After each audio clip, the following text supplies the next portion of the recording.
সর্বশেষ ভদ্রতার সাথে হাতে পায়ে ধরে বলতেছি, এরপরে ভদ্রতাও থাকবে না, সভ্যতাও থাকবে না। বাথরুম পরিষ্কার করার ঝাড়ু স্যান্ডেল নিয়ে কিন্তু রাস্তায় নামবো। যদি আমাদের জীবনই চলে যায়, শহীদদের পরিবারে যদি আবারও গণহত্যা চালানো হয়, আমার যেই ভাইয়ের একটা চোখ অন্ধ হয়ে গেছে বাকি চোখটাও যদি অন্ধ হয়ে যায়, ইন্টারিম শুদ্ধ কিন্তু বাংলাদেশে রক্তের বন্যা বয়ে যাবে। বললাম আমাদেরকে বলা হয় আমরা ভায়োলেন্ট কথা কেন বলি, কাজ করে ভায়োলেন্ট। গণহত্যাকারীরা পালাইতে দেয়, হাজার হাজার কোটি টাকা খায়, বদমাইশি করে, টেন্ডারবাজি করে, গণহত্যা প্রত্যেকটা খুনিকে সীমান্ত পার করে দেয়।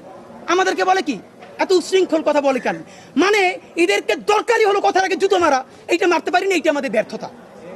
তো দুনিয়ার যেই অসভ্য ভাষায় বললে এদের কানে লাগবে। আপনাদের মাধ্যমে বলি, এইখানে বসে স্বরাষ্ট্র উপদেষ্টাকে বলছিলাম আপনি থানায় থানায় যান, রাতে রাতে যান, অন্তত ওনাকে একটা ধন্যবাদ জানাই। এই কথা বলার পরের দিনই উনি প্রত্যেকটা থানায় রাতে 10-12টা করে থানায় গেছে। আপনাদের মনে আছে কিনা? উনি রাস্তায় গেছে, উনি